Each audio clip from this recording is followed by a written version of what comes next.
yang ditulis oleh Syekh Al-Maqdisi rahimahullah yang sudah wafat pada tahun 600 Hijriyah. Kita sudah sampai pada hadis 197. Faqala al-muallif rahimahullahu ta'ala wa nafa'ana bihi wa bi'ulumihi fid dharain amin. An Abdullah bin Amr bin al-As, dari Abdullah bin Amr bin As radhiyallahu anhuma qala qala Rasulullah sallallahu alaihi wasallam, inna sesungguhnya ahabbas siyami paling disukainya puasa ilallahi oleh Allah Ta'ala adalah siyamu Dawud, puasanya Nabi Dawud alaihi salam. Wa ahabbas salati, dan paling disukainya salat ilallahi Ta'ala oleh Allah Ta'ala adalah salatu Dawud alaihi salam, salatnya Nabi Dawud alaihi salam. Bagaimana salatnya? Kana adalah yanamu tidur nisfal lail, separuh malam, wa yaqumu thuluthah, lalu tahajud sepertiga malam, wa yanamu sudusah, lalu tidur lagi seperenam malam, wa kana yasumu yauman, dan adalah beliau itu berpuasa satu hari, wa yuftiru yauma, dan berbuka satu hari. Hadis ini menunjukkan bahwasanya puasa sunnah yang paling disukai oleh Allah, maksudnya paling besar pahalanya, adalah puasa sunnah Dawud, yaitu sehari puasa sehari tidak, Senin puasa Selasa tidak, Rabu puasa Kamis tidak, dan seterusnya. Kenapa puasa ini adalah paling utama? Karena ini adalah puasa yang paling berat, yaitu puasa setengah usia kita. Kalau kita dikasih usia 60 tahun oleh Allah, nah berarti kita puasa separuh dari usia kita itu. Dan kemarin sudah saya jelaskan, kalau ada dua orang, satu puasa setiap hari, satu puasa seperti Nabi Dawud, ini yang lebih besar pahalanya adalah yang puasa seperti puasa Nabi Dawud. Yang puasa setiap hari pahalanya lebih sedikit. Kok bisa? Padahal dia puasanya setiap hari. Karena kalau puasa setiap hari menyebabkan beratnya puasa jadi tidak terasa. Karena kondisi perut sudah berubah, jadwal makannya sudah berubah sebelum subuh sama maghrib, sehingga selama siang hari tidak merasakan lapar karena sudah berubahnya jadwal makan. Tetapi kalau puasa satu hari, besok lagi tidak puasa, besoknya lagi puasa lagi, nah maka kondisi tubuh masih normal seperti biasanya, sehingga siang masih tetap lapar, masih tetap haus. Ini yang menyebabkan pahala puasa Nabi Dawud lebih besar daripada puasa setiap hari. Kemudian hadis ini menunjukkan salat sunnahnya Nabi Dawud pada malam hari itu adalah sepertiga malam. Untuk menghitung sepertiga malam ini mulai menghitungnya dari Isya, karena tidur itu setelah Isya. Dari Isya sampai subuh itu ada 9 jam. Nabi Dawud tidurnya separuh malam, berarti 4,5 jam. Kemudian tahajud sepertiga malam, berarti 3 jam. Setelah itu istirahat lagi 1/6 malam, berarti 1,5 jam. Tidur 4,5 jam, tahajud 3 jam, tidur lagi 1,5 jam. Berarti tidurnya totalnya berapa? 6 jam. Tahajudnya 3 jam. Nah, kalau kita orang Indonesia mungkin tidak terbiasa habis Isya langsung tidur, karena kita orang Indonesia rata-rata habis Isya masih melek sampai jam 10. Ya enggak apa-apa sampai jam 10. Tetapi hendaklah ada waktu tahajud. 11, 12, 1, 2, 3, 4. Nah, kalau dari jam 10 sampai subuh kita gunakan untuk tidur 6 jam, maka tidak ada kesempatan tahajud. Karena itu tidurnya jangan 6 jam, mungkin dikurangi 5 jam misalnya, sehingga bangun jam 3, tahajud sampai jam 4, nggak ada masalah. Tapi kalau mau lebih utama, ba'da isya langsung tidur, kemudian sholatnya 3 jam. Dan ini sudah pernah diterapkan oleh guru kami Ustadz Sufyan Nur di pesantren beliau di waktu itu Jawa Timur ya. Beliau bangunkan santri-santrinya jam 12 malam, kemudian sholat tahajud 1, 2, 3 sampai jam 3 jam tahajudnya pada bulan Ramadan. Kita lanjutkan 198. Wa Nabi Hurairah radhiyallahu anhu qala, Abu Hurairah berkata, Ausani telah mewasiati saya khalili kekasih saya, yaitu Rasulullah sallallahu alaihi wasallam bi thalathin, 3 perkara. Pertama, siyami thalathati ayyamin, berpuasa 3 hari, min kulli syahrin, setiap bulan, wa rak'atay duha, dan 2 rakaat salat duha, wa an utir, dan supaya saya salat witir, qabla ayyanama, qabla an anama, sebelum saya tidur. Hadis ini menunjukkan disunnahkannya puasa 3 hari setiap bulan. Puasa 3 hari setiap bulan ini bebas kapan dilakukan. Tanggal 1, 2, 3 boleh, tanggal 15, 14, 13 lebih utama karena disebut sebagai apa? Ayyamul bid, hari-hari putih. Fadilahnya apa puasa 3 hari setiap bulan? Fadilahnya membersihkan hati dari penyakit-penyakit hati. Saya tampilkan dalilnya. Rasul sallallahu alaihi wasallam bersabda, wa haras sadri, ala ukhbirukum, maukah saya beritahu kalian, bima yudhibu wa haras sadr, sesuatu yang bisa melenyapkan penyakit-penyakit dada, penyakit hati maksudnya. Saumu thalathati ayyamin, puasa 3 hari, min kulli syahrin, setiap bulan. Hadis riwayat Nasai, derajatnya sahih. Jadi kalau kita merasa hati kita mudah rusak ya, terisi dengki, iri, benci sesama muslim dan sebagainya, penyakit-penyakit hati, nah, maka cara paling gampang menghilangkannya puasa 3 hari setiap bulan. 2 rakaat sholat duha diwasiatkan oleh Nabi kepada Abu Hurairah untuk selalu dilakukan, menunjukkan disunnahkan sholat duha setiap hari. Karena itu saya lebih setuju fikihnya bunda kita Aisyah. Aisyah itu fikihnya sholat duha dilakukan setiap hari. Berbeda dengan fikihnya Abdullah bin Abbas. Beliau sholat duha setiap 10 hari hanya 1 kali. Berarti 1 bulan hanya sholat duha 3 kali. Rok'atai, 2 rakaat sholat duha, karena memang minimalnya sholat duha 2 rakaat. Maksimalnya sholat duha menurut mazhab Syafi'i adalah 8 rakaat. Jadi boleh 2, boleh 4, boleh 6, boleh 8. Kalau Nabi sholat duha, maka biasanya sholat duhanya 6 rakaat. Karena adalah Nabi yusolli, biasanya sholat duha 6 rakaatin, 6 rakaat. Hadis riwayat Tirmidzi. 6 rakaat ini maksudnya 2 salam, 2 salam, 2 salam. Utira qabla an anama, sholat witir sebelum tidur. Ini menunjukkan bolehnya sholat witir sebelum tidur. Dan Nabi waktu sholat witirnya ada 3 waktu. Kadang witir di awal malam sebelum tidur, kadang witir di tengah malam ketika ngelilir, kadang witir di akhir malam, yaitu setelah selesai sholat tahajud. Dari 3 waktu ini yang paling utama adalah setelah tahajud, karena akhir malam itu lebih utama daripada awal malam. Rasulullah Shallallahu Alaihi Wasallam memuji orang yang salat witir sebelum tidur. Beliau mengatakan, alladzi la yanamu hatta yutira hazimun.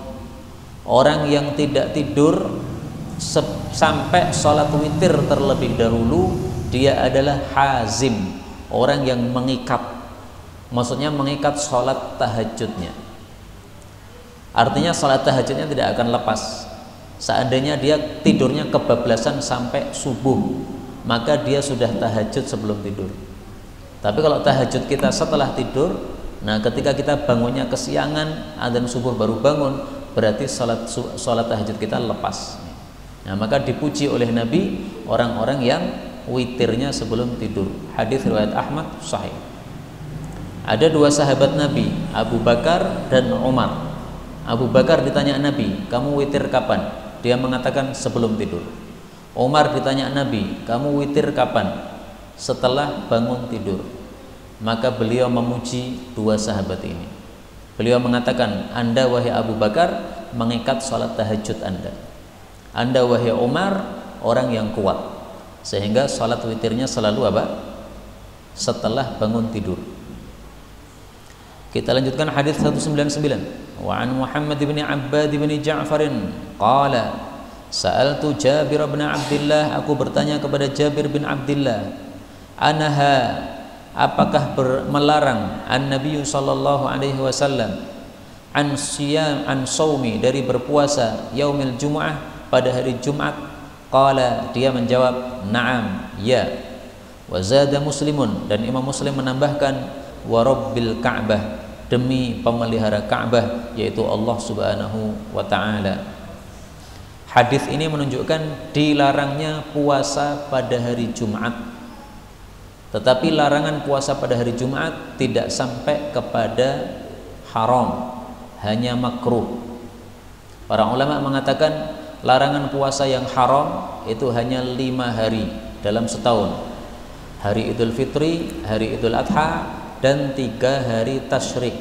Selain itu semua larangannya adalah makruh, termasuk larangan puasa hari Jumat. Kemudian larangan puasa hari Jumat ini tidak secara mutlak, tetapi hanya dilarang apabila puasa Jumat hanya 1 hari saja. Kalau diimbangi dengan Kemisnya tidak apa-apa, Kemis Jumat puasa, atau Jumat Sabtu puasa, boleh. Dalilnya hadis berikutnya, hadis 200. An Abi Hurairah radhiyallahu anhu qala sami'tu Rasulullah sallallahu alaihi wasallam yaqulu la yasumanna, betul-betul janganlah puasa ahadukum, salah satu kalian, yaumal Jum'ah, pada hari Jumat, illa, kecuali ayyasuma, apabila dia puasa yauman qablah, 1 hari sebelumnya, yaitu hari Kamis, au yauman ba'dah, atau 1 hari setelahnya. Jadi yang dilarang adalah mengkhususkan hari Jumat untuk puasa. Tetapi kalau Kamis Jumat puasa boleh, Jumat Sabtu puasa boleh. Mari kita lihat hadis yang lain yang lebih jelas menunjukkan hal tersebut.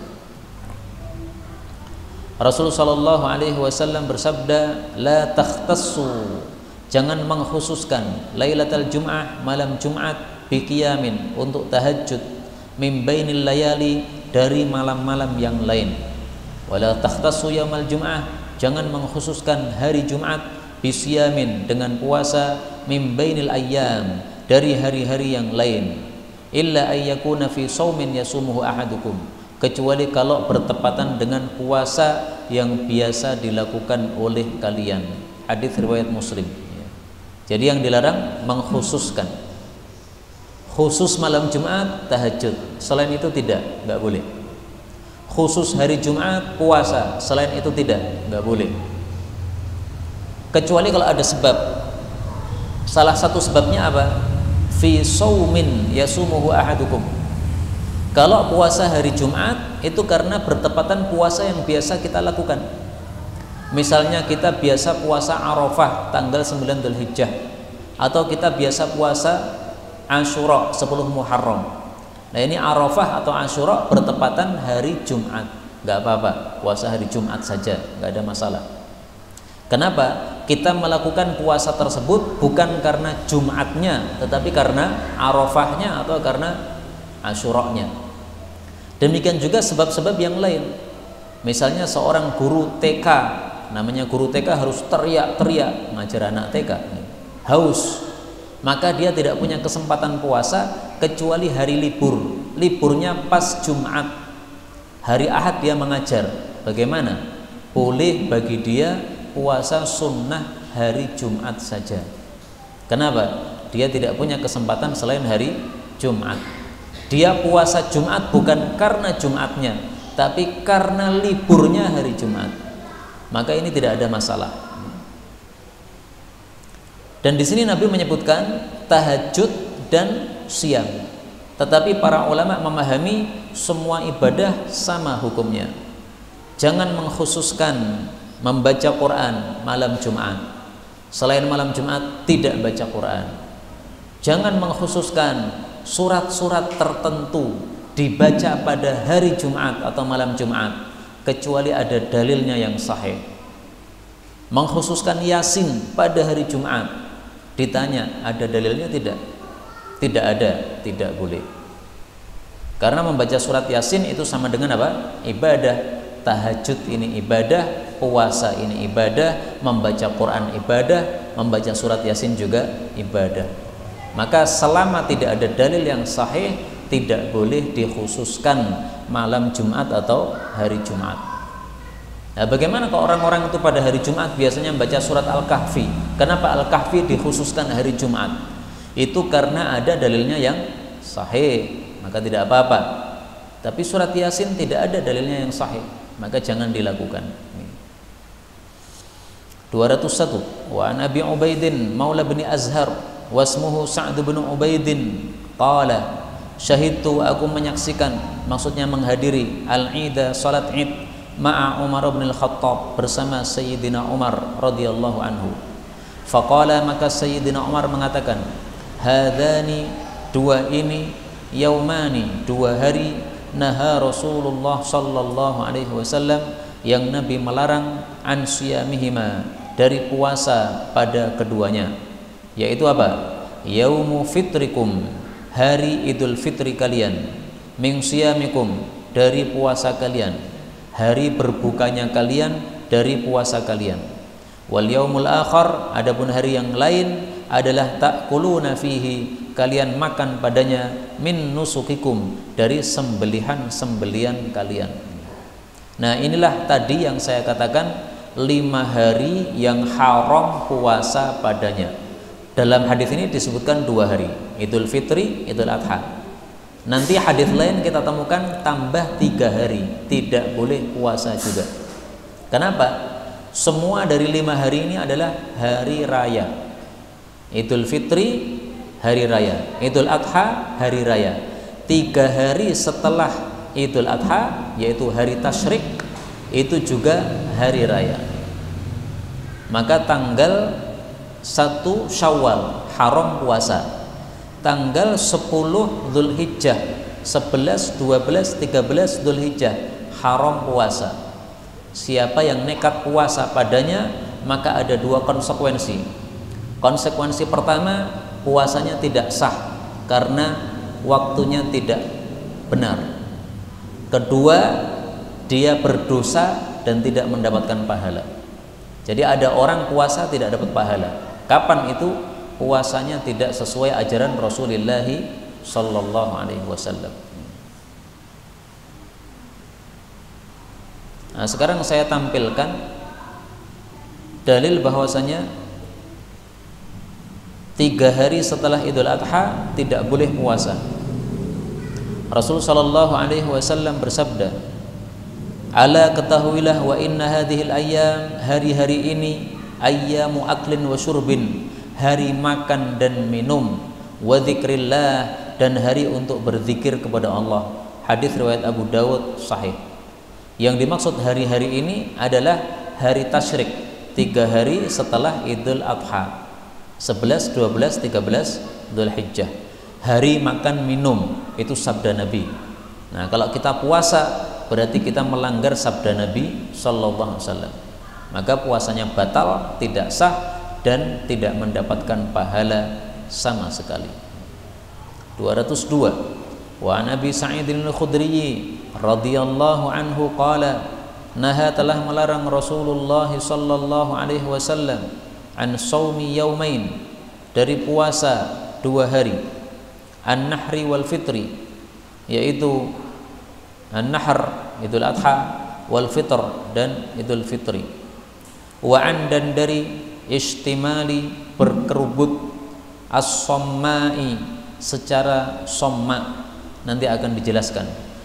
Wa ayyahtabia, dan duduk ihtiba, ar-rajulu, seseorang, fi thawbin wahidin, pada satu kain. Wa anis salati, dan dari salat, ba'da subh wal asr, setelah subuh dan setelah asar. Akhrajahu Muslim, diriwayatkan oleh Imam Muslim, bitamamihi, dengan sempurna. Wa akhrajal Bukhari, ya, adapun Imam Bukhari meriwayatkan as-sauma faqat, larangan puasa saja. Jadi riwayat Imam Bukhari hanya sampai di sini. Naha Rasulullah sallallahu alaihi wasallam an saumi yaumaini an-nahri wal fitri. Sampai di sini ini riwayat Bukhari. Imam Muslim menambahkan wa anistimalis somma, dan seterusnya. Apa yang dimaksud istimalis somma, berkerubut secara somma? Maksudnya adalah seseorang menutupi dirinya atau auratnya bukan dengan baju seperti yang kita pakai, tetapi hanya dengan sehelai kain. Dan sehelai kain itu dikerubutkan pada tubuhnya sehingga tangannya tidak bisa keluar. Itu namanya istimalus somma. Kenapa dilarang? Dua sebab. Pertama, istimalus somma adalah perilaku orang-orang Yahudi, maka dilarang menyerupai mereka. Sebab yang kedua, karena istimalus somma menyebabkan kita susah untuk mengangkat tangan. Sementara kalau kita perlu mengangkat tangan, maka otomatis kain yang menutupi tubuh kita ini akan terangkat. Kalau kainnya terangkat, maka akan terbuka auratnya. Karena zaman dahulu orang masih miskin, sehingga mereka tidak banyak yang punya kain baju seperti kita yang sudah berbentuk gini. Pakaian mereka hanya seperti pakaian orang ihram, satu helai kain. Kalau hanya punya satu helai, maka dikerubutkan pada tubuh. Nah, kalau dikerubutkan pada tubuh secara somma seperti ini, menyebabkan tangannya tidak bisa keluar. Kalau tangannya dikeluarkan, auratnya terbuka. Duduk ihtiba dengan satu kain mirip dengan istimalus somma, yaitu menyebabkan terbukanya aurat. Duduk ihtiba itu pantatnya nempel tanah, kemudian kedua betisnya atau kedua kakinya diberdirikan begini, kemudian kedua kakinya ditutup dengan tangan ini, ya. Jadi kedua kaki saya berada di dalam gini, kemudian saya tutupi dengan tangan ini. Nah, dulu orang Arab karena pakaiannya bukan pakaian seperti ini, tapi pakaian hanya satu helai kain, mereka kadang-kadang duduk seperti itu, kemudian tubuhnya ini diikat dengan kain tadi. Jadi tangannya tidak digunakan untuk mengikat begini, tapi yang digunakan untuk mengikat adalah apa? Kain. Nah, kalau kain yang dipakai untuk baju malah digunakan untuk mengikat ketika duduk ihtiba ini, otomatis bagian zakarnya tidak tertutup auratnya. Sehingga kalau kita nongkrong di pinggir jalan dengan secara ihtiba pakai satu kain seperti itu nanti kalau ada orang lewat melihat kelihatan, oh, burungnya kelihatan. Nah, itu yang dimaksud. Jadi duduk ihtiba boleh tidak? Boleh, nggak ada masalah. Karena yang dilarang bukan duduk ihtibanya, tetapi yang dilarang adalah karena terlihat auratnya. Bahkan dalam majelis ilmu seperti ini, panjenengan duduk ihtiba, nggak apa-apa, tidak ada larangan, boleh. Hanya mungkin kalau menurut orang Indonesia kurang adab di dalam majelis ilmu, itu adatnya orang Indonesia, karena mereka biasanya duduknya apa?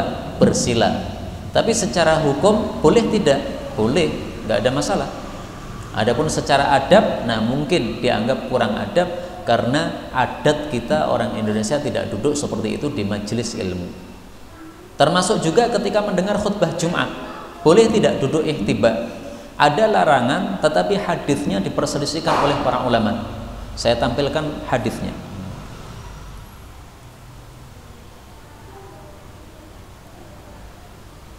Naha anil habwah, Nabi melarang dari duduk ihtiba yaumal jum'ah, pada hari Jumat, wal imamu yakhtub, ketika imam sedang khutbah Jumat. Hadis riwayat Abu Dawud, kata Syekh Albani derajatnya hasan. Ada sebagian ulama yang mendhaifkan. Anggaplah hadis ini tidak dhaif, Larangan ini maksudnya adalah larangan duduk ihtiba ketika mendengar khutbah Jumat, karena duduk seperti ini menyebabkan orang mudah ngantuk. Jadi maksudnya larangan melakukan perkara-perkara yang menyebabkan Anda ngantuk pada saat khutbah Jumat.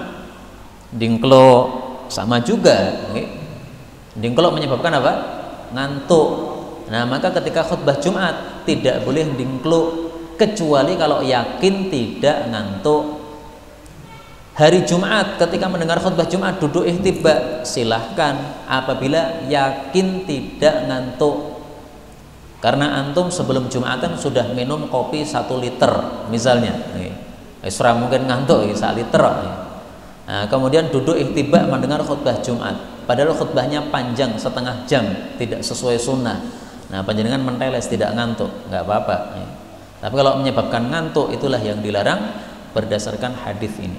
Jadi ringkasnya duduk ihtiba boleh, adapun di sini dilarang itu karena akan menyebabkan auratnya terbuka. Kemudian dilarang sholat setelah subuh dan setelah asar. Ini sudah kita bahas pada waktu kita membahas kitabus sholat, bahwasanya madhab Syafi'i berpendapat ba'da subuh, ba'da asar masih boleh sholat sunnah apabila sholat sunnahnya memiliki sebab, yang sebabnya muncul sebelum sholat tadi. Misalnya seseorang masuk masjid ba'da subuh, apakah disunnahkan tahiyatul masjid? Disunnahkan. Kenapa? Ada sebab. Sebabnya apa? Masuk masjid. Sebab itu munculnya sebelum sholat. Masuk dulu, baru kemudian apa? Sholat. Nah, boleh tahiyatul masjid setelah subuh, setelah asar, nggak ada masalah. Yang tidak boleh adalah sholat sunnah tanpa sebab, yaitu sholat sunnah mutlak, nggak boleh. Atau sholat sunnah yang ada sebab, tapi sebabnya munculnya setelah sholat, tidak boleh. Misalnya apa? Misalnya sholat istikharah. Sholat istikharah itu sholat 2 rakaat, habis itu doa istikharah. Nah, doanya kan setelah sholat, berarti munculnya sebabnya setelah sholat. Tidak boleh dilakukan setelah subuh atau setelah asar. Jadi kalau mau sholat istikharah, menunggu sampai terbit matahari, menunggu sampai tenggelam matahari. Kita lanjutkan 203. Wa an Abi Sa'idin Al-Khudri radhiyallahu anhu qala qala Rasulullah sallallahu alaihi wasallam, man shama yauman, barang siapa yang berpuasa 1 hari fi sabilillah, di jalan Allah, ba'adallah, Allah menjauhkan wajhahu, wajahnya, anin nari, dari api neraka, sab'ina kharifan, selama 70 tahun perjalanan. Kharifan itu tahun, ya, maksudnya 70 tahun perjalanan jauhnya. Hadis ini menunjukkan fadilah puasa fi sabilillah. Maksudnya fi sabilillah ini adalah puasa ketika kondisi perang atau jihad. Jadi misalnya ada perang antara muslim dengan kafir, kita ikut perang tadi, karena perangnya hari Senin, maka kita sambil puasa hari Senin, maka ini pahalanya banyak, dijauhkan dari neraka sejauh 70 tahun perjalanan dengan unta. Kenapa kok saya tambahi dengan unta? Karena perjalanan di masa Nabi menggunakan unta. Makanya para ulama menafsirkan hadis-hadis seperti ini, 70 tahun, 40 tahun, 100 tahun, itu maksudnya perjalanan dengan unta. Ini makna fi sabilillah menurut mayoritas atau menurut pendapat yang terkenal. Tapi ada lagi yang menafsirkan yang lain. Yang dimaksud fi sabilillah adalah orang melakukan puasa ikhlas karena Allah. Itu namanya fi sabilillah. Karena orang kalau melakukan sesuatu tidak ikhlas karena Allah, berarti dia di jalan setan.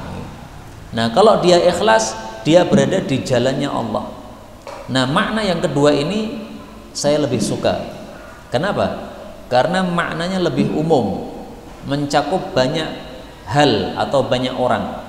Tapi kalau dimaknai pertama fi sabilillah perang, maka tidak semua orang bisa melakukan.